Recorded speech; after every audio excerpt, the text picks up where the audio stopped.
This channel does not promote any violent, harmful, or illegal activities. All content provided by this channel is meant for an educational purpose only.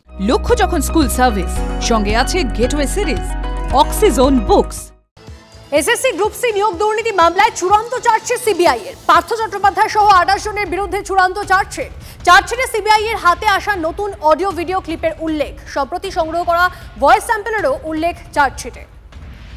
Sujoy আমাদের প্রতিনিধি আমাদের সঙ্গে রয়েছে। সুজয়, দেখো, আলিপুরে বিশেষ CBI আদালত সেখানে আজকে সিবিআই চার্জশিট দিয়েছে গ্রুপ সি মামলায়, এবং মূলত সম্প্রতি যে সিবিআইয়ের কাছে অডিও ভিডিও ক্লিপ এসছে, মূলত 2016 সালে একটি বৈঠক হয়েছিল সুবিরেশ ভট্টাচার্যরা যেখানে ছিলেন।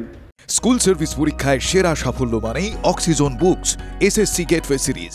যে কিভাবে দুর্নীতি হবে সেই অডিও রেকর্ড এবং ভিডিও রেকর্ডকে সামনে রেখেই এই চার্জশিট জমা দেওয়া হয়েছে। চার্জশিটে যে 28 জনের নাম রয়েছে তাদের নাম পুরোনো চার্জশিটে থাকলেও এই চার্জশিটে তাদের অভিযুক্ত হিসাবে নাম উল্লেখ করা রয়েছে। এবং যেহেতু সুপ্রিম কোর্টের একটা নির্দেশ রয়েছে যে পার্থ চট্টোপাধ্যায় প্রত্যেকে এই মামলায় জামিন পেয়ে গেছে, সেই মামলার শর্ততেই, সেই আদেশের শর্ততেই সুপ্রিম কোর্ট বলে দিয়েছিল যে সিবিআইকে তদন্তে অগ্রগতি দেখিয়ে দ্রুত এই মামলায় বিচার প্রক্রিয়া শুরু করতে হবে। তাই সুপ্রিম কোর্টের নির্দেশ মেনেই এই চার্জশিট দেওয়া হয়েছে বলে সিবিআই সূত্রে খবর। বেশ, ধন্যবাদ।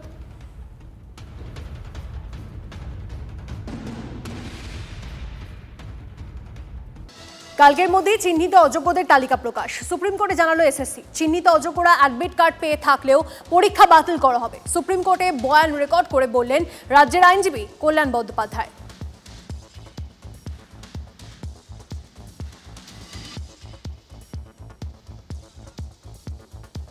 তো চাল এবং নুড়ি কাকড় যদি আলাদাই করা যায়, তাহলে পরে এতদিন এত কিছু হলো কেন? কেন শিক্ষকরা দ্বিতীয়বারের জন্য পরীক্ষায় বসবেন? তৃণমূল কংগ্রেস সরকার এটাই করছে যে গাধা জল খায় ঘোলা করে খায়, নাকি এর মধ্যেও কোনো দূর অভিসন্ধি আছে? আমি শুধু তৃণমূল কংগ্রেসের নেতাদেরকে টাকা দিয়ে যারা চাকরি পেয়েছেন, যাদেরকে টেন্টেড বলা হচ্ছে, তাদেরকে আমি অনুরোধ করব, আপনাদের নাম যদি লিস্টে আসে তাহলে আপনারাও এটি লিস্ট জারি করুন যে কোন তৃণমূল নেতাকে আপনাদের কত টাকা দিতে হয়েছিল, এবং সেই লিস্ট জেলায় জেলায় পাবলিশ করুন। না করতে পারলে আমাদেরকে দিন, আমরা জেলার সবথেকে জনবহুল এলাকাগুলোতে পোস্টার করে করে বড় বড় কাট আউট সহ সেই তৃণমূল নেতাদের কর্মকাণ্ড বাংলার জনগণের সামনে তুলে ধরবো, আপনাদের সামনে তুলে ধরবো। আসলে এতদিন ওরা আপ্রাণ চেষ্টা করেছেন যে দুর্নীতিটাকে চাপা দেওয়ার জন্য।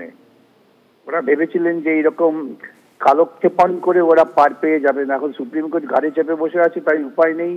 এখন বলছে কালকের মধ্যে প্রকাশ করবে, এবং দেখুন কি প্রকাশ করে। যেটা প্রকাশ করবে সেটাও কতটা ঠিক লিস্ট, এ নিয়ে আমার মনে তো শঙ্কা আছে।